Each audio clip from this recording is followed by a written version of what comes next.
Prezados irmãos e irmãs, louvado seja nosso Senhor Jesus Cristo, para sempre seja louvado, e nossa Mãe Maria Santíssima. Hoje, sábado, memória de Nossa Senhora, a primeira leitura traz a vocação de Isaías. A visão de Isaías no templo ocorreu por volta do ano 740 a.C., no ano da morte do rei Osias. Era uma visão majestosa. O Senhor estava no seu trono e havia serafins de um lado e outro. Cada um tinha 6 asas. E eles exclamavam uns para os outros: Santos, Santos, Santos, Senhor Deus dos exércitos. A terra está repleta da sua glória.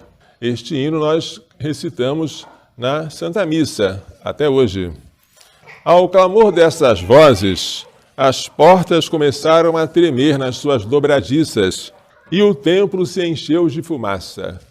E o profeta entrou em pânico. Ai de mim! Sou um homem de lábios impuros, e os meus olhos viram o Senhor dos Exércitos. Ver a Deus é alguma coisa desejável, mas ao mesmo tempo temível. Quem pode ver a Deus e permanecer vivo? Mas um dos serafins pegou com uma tenaz uma brasa do altar e encostou nos lábios do profeta, dizendo: assim que isto tocou teus lábios, desapareceram tuas culpas, teu pecado está perdoado. Portanto, o profeta foi purificado, a fim de não morrer por ter visto o Senhor. Depois ouviu uma voz: quem enviarei? Quem irá por nós? E Isaías respondeu prontamente: aqui estou, envia-me. Esta prontidão de Isaías contrasta com a hesitação de vários profetas que foram chamados. Jeremias, quando foi chamado, dizia: Senhor, eu sou apenas uma criança.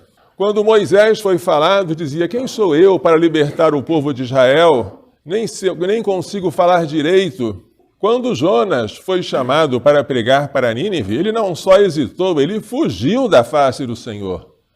E só numa segunda vez que o Senhor o chamou, ele atendeu, mas atendeu contrafeito, porque ele não desejava a conversão dos ninivitas. Nínive era uma cidade inimiga, e aconteceu que ele temia. Os ninivitas se converteram, ele ficou muito triste. Isaías, porém, é diferente desses profetas. Ele se antecipa ao chamado. O Senhor pergunta: quem enviarei? Eis-me aqui, envia-me. Exemplo para nós. Porque ele chama para enviar. Jesus não chama à toa. Digamos que alguém chamasse algum de vocês aqui: oi, José. Aí José olhasse para mim: o que foi, padre? Nada não. Deus não faz assim. Quando ele nos chama com uma missão. Eu chamei você para falar em meu nome, para ser profeta diante dos príncipes, dos reis, do povo, dos sacerdotes. É assim que ele faz conosco. Toda vocação tem consigo também uma missão. Nenhum de nós está aqui à toa, nem veio ao mundo por acaso. Isto nos conforta, porque o Senhor cuida de nós com amor especial, maior do que o que ele cuida da natureza. Mas até mesmo dos pardais ele cuida, e dos lírios do campo, e das aves do céu. O Evangelho traz hoje Nosso Senhor dando instruções aos discípulos sobre as suas perseguições. Ele diz várias vezes: não tenhais medo, não tenhais medo, não tenhais medo. Mas por que não ter medo se haverá perseguições tão cruéis no seio da comunidade judaica, no seio dos gentios, no seio da família? Como não ter medo? Por vários motivos. Primeiro, porque a inocência deles será posta em plena luz. Nada há de oculto que não venha a ser revelado.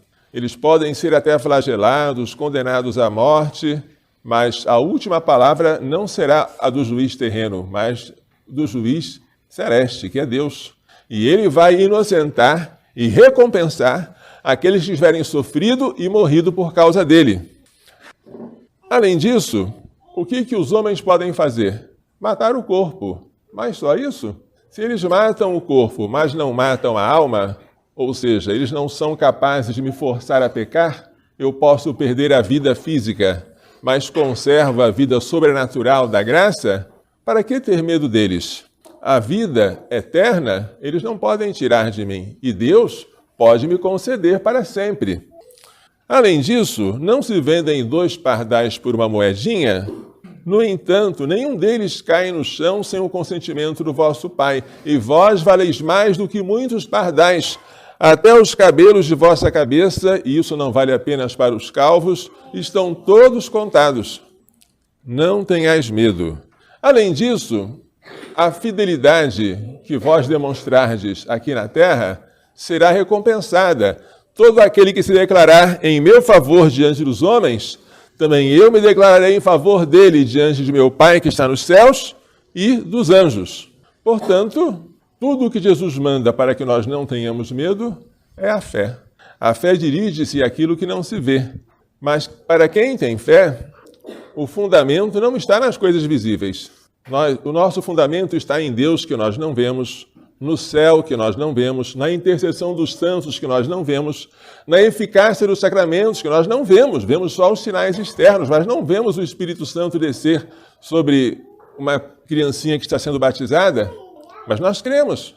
E isso nos fortalece nos momentos de perseguição. Saber que nós estamos aqui como uma criança no útero. O que é uma criança no útero?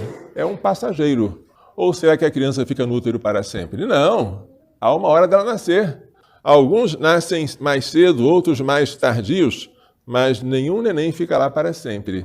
Nós estamos aqui nesta terra de passagem.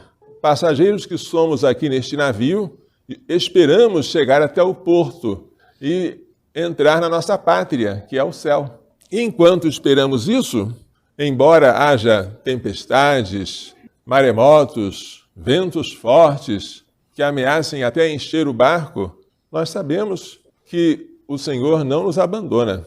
Ele nos prova para exercitar a nossa fé, mas Ele sempre é capaz de trazer a calmaria, a bonança depois da tempestade. A liturgia de hoje, portanto, nos convida a termos fé, a não termos medo e a sermos prontos como Nossa Senhora e como Isaías em atender ao chamado e à missão de Deus. Aqui está a serva do Senhor, faça-se em mim, segundo a tua palavra. Que ela e seu castíssimo esposo São José nos façam compreender e praticar as lições desta liturgia. Louvado seja nosso Senhor Jesus Cristo. Para sempre seja louvado e nossa Mãe Maria Santíssima.